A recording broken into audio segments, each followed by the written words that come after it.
I must first express my grave concern and my deep sadness regarding the recent attacks on merchant ships in the region of the Strait of Hormuz, as a result of which, as we've heard, at least 7 seafarers have lost their lives and several others have been severely injured. My thoughts are with the families and the loved ones of those affected, as well as with the global maritime community, which mourns these tragic losses. At present, around 20,000 seafarers remain stranded inside the Persian Gulf, on board vessels facing high risk and considerable mental strain. My thoughts are also with these seafarers. Despite these challenges, they continue to perform their duties with professionalism and resilience. I continue to monitor the situation closely, and I reiterate my call for all shipping companies to exercise the utmost caution when operating in the affected region and, to the extent possible, to avoid passing through it. I will never tire of repeating myself when I say that any attack on innocent seafarers or civilian shipping is totally unacceptable. They must not become victims of broader geopolitical tensions. Islamic Republic of Iran's unprovoked, unjustifiable, indiscriminate, and wholly unlawful attacks against my country and other GCC countries. Iran's attacks constitute a serious breach of our sovereignty, territorial integrity that includes our territorial waters, and a flagrant violation of fundamental rules and principles of international law, including the Charter of the United Nations. Iran's malign activity is harmful to international shipping and accordingly poses a serious threat to maritime safety and security and the marine environment. Iran's attacks have yielded death and severe injury to several seafarers and shipyard workers. Accordingly, Iran's attacks threaten the safety and security of seafarers and international shipping, and they constitute a violation of fundamental principles of maritime law, such as the freedom of navigation, and are a dangerous threat to international peace and security. The UAE further condemns in the strongest terms Iran's targeting of civilian infrastructure, including transport hubs, service facilities, and residential areas, in violation of international law. These heinous attacks have resulted in civilian fatalities, injuries, and material damage. They invoke terror to civilian populations in the region and consequently threaten their safety and security. The UAE affirms its inherent right to self-defense under international law as recognized in Article 51 of the Charter of the United Nations, and rejects Iran's baseless invocation of the same provision to justify its attacks against the UAE and other GCC countries. The UAE will take all necessary measures consistent with international law to protect its territory and populations within it. The UAE reaffirms the importance of safeguarding regional airspace, maritime routes, and the freedom of navigation in the Arabian Gulf, especially in the Strait of Hormuz. Egypt resolutely and wholeheartedly condemns the Iranian attacks against the countries of the Gulf and against the Hashemite Kingdom of Jordan, as well as the sister Republic of Iraq, we see no justification to warrant these attacks on the territorial integrity of fraternal countries in the region. Chairperson,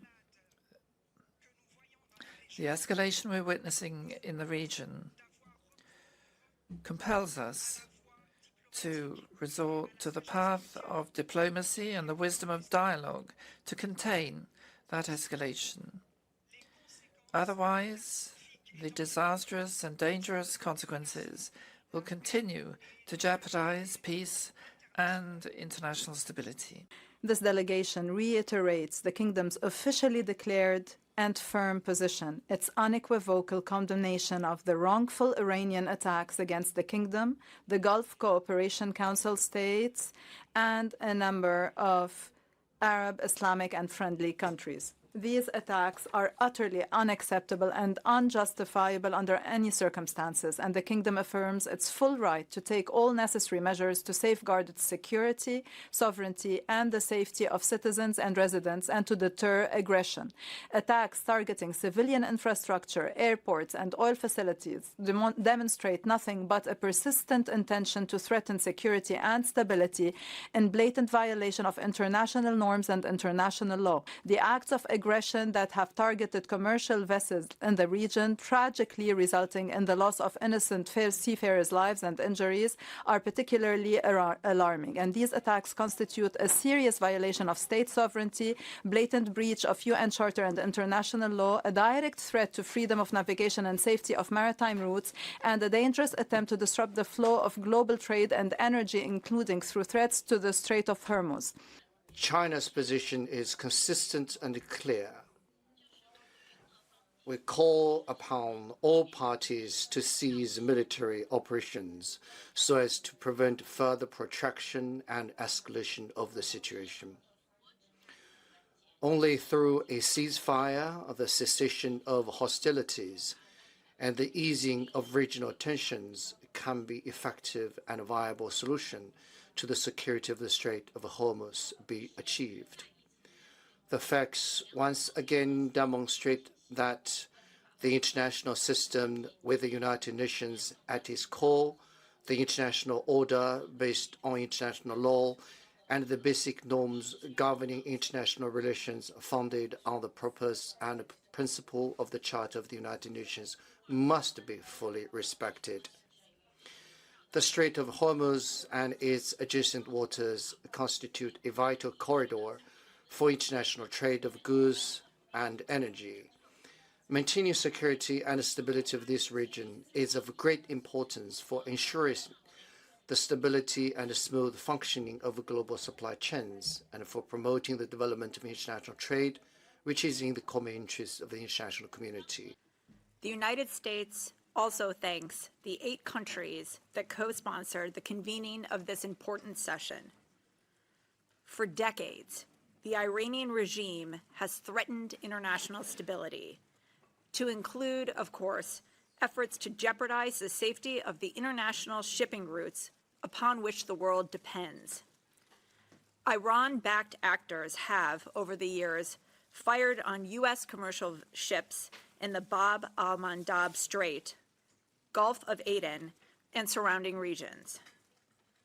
Tehran's latest attempts to undermine the Strait of Hormuz through deliberate targeting of commercial vessels and civilian and economic infrastructure in the Gulf represent another unacceptable step in that pattern of behavior.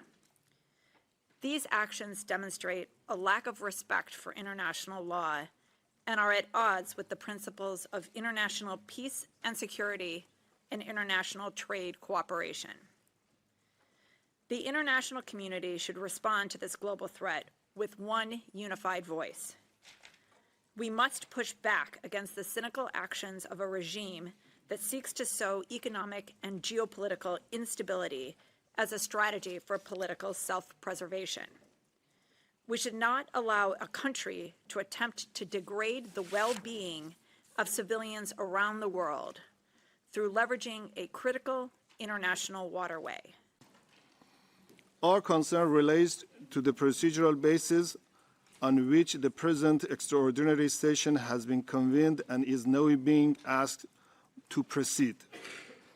First, Article 19C of the Convention on the International Maritime Organization provides that the Council shall meet upon 1 month's notice. This requirement is also reflected in the Council procedural framework.